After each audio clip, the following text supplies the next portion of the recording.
The M3 medium tank, known for its dual main guns and historical significance, played a crucial role as a stopgap solution for the United States during the early stages of World War II.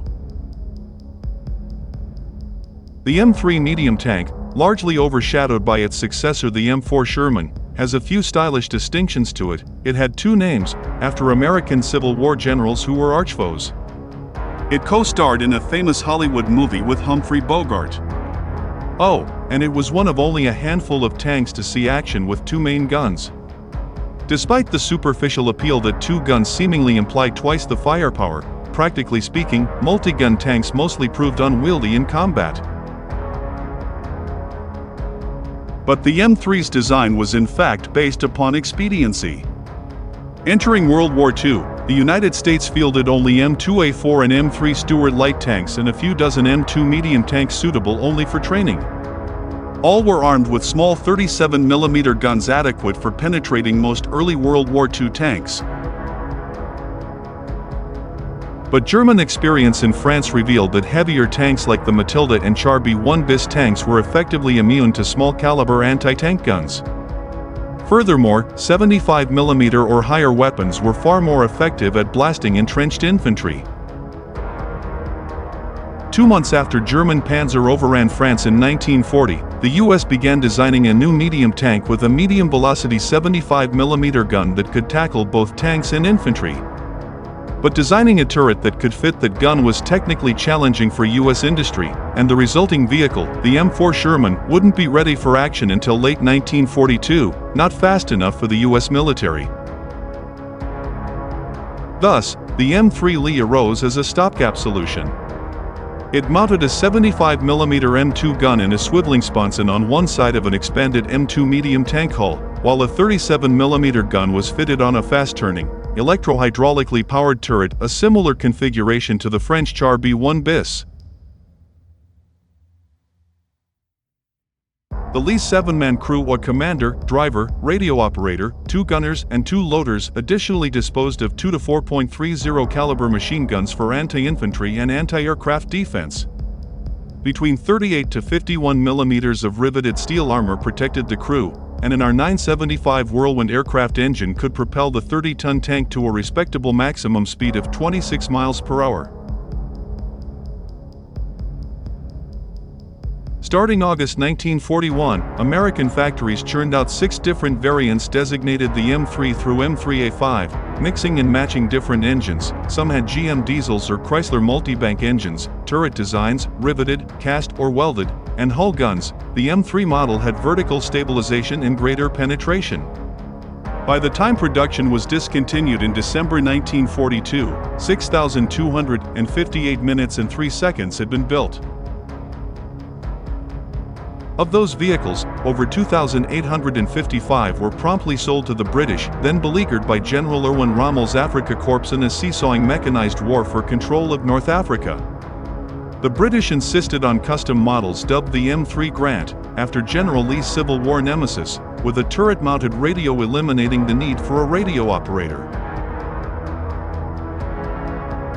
167 cubic meters Grants first saw action in the Battle of Gazala in May 1942. The Brits initially loved the M3S as their domestic tanks still relied on 2-pounder 40mm guns that lacked anti-personnel shells. The Lee's 75mm gun could pick off German Panzer II tanks at long range they couldn't respond effectively to. Rommel wrote, "Up to May of 1942, our tanks had in general been superior in quality to the corresponding British types." This was now no longer true. Then in June, a U.S. Army training detachment of 3 tanks under American Major and Massachusetts Senator Henry Cabot Lodge Jr. destroyed several panzers at Akorma, becoming the first U.S. ground force to engage Germans in World War II. Nonetheless, the M3's slapped-together flaws became apparent. Tankers generally prefer to fight from hull-down position, with just the turret top exposed above the crest of a hill. But the already 3-meter-tall Lee needed to fully expose its hull if it was to employ its much deadlier 75mm gun. The M3's armor provided adequate long-range protection versus the Panzer III's 50mm gun, but proved vulnerable when German Panzer IVF-2 tanks with long-barreled 75mm guns entered the fray later in 1942. Even non-penetrating hits to the M3 caused rivets to pop out and bounce around inside the tank like deadly ping-pong balls.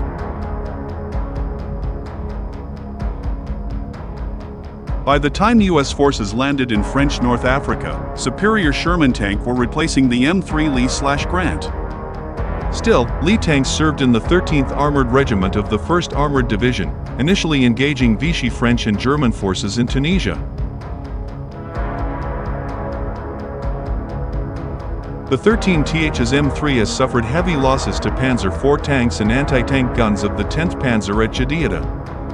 However, during Rommel's infamous counterattack at Kasserine Pass, Lee's managed to ambush a column of 40 tanks from the 21st Panzer Division attacking Spitla, knocking out 14, though the unit subsequently suffered heavy losses in a rearguard action Rommel described as clever and well fought.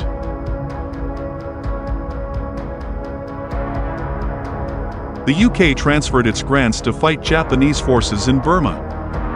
Furthermore, Australia and the Indian Army received 1,700 and 900 grants respectively. The M3S proved capable of negotiating the theater's rough terrain to provide badly needed fire support. In the tide-turning Battle of Impol, grants blunted the advance of the weaker Type 95 tanks of the Japanese 14th Tank Regiment, and a lone M3 was even dragged into place over a hotly contested tennis court in Kohima and played a key role blasting out dug-in Japanese troops.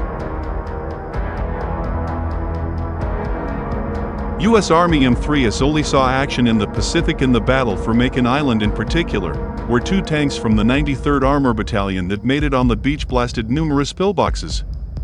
The U.S. also delivered 1,386 minutes and 3 seconds to the Soviet Union, though interdiction of Arctic convoys resulted only in 957 being received, initially without the necessary ammunition. Red Army soldiers did not harbor much affection for the M3, nicknaming it the coffin for 7 brothers, particularly as the paint and soft rubber lining inside the tank was known to combust and emit poisonous fumes when struck.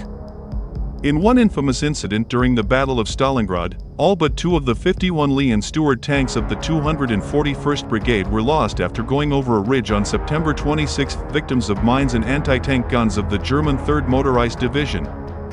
The Lee-equipped 167th Brigade was sent to find them, and 2 fell victim, with only 4 vehicles escaping. The 192nd Brigade were less fortunate, suffering heavy losses after being mistaken for enemy tanks.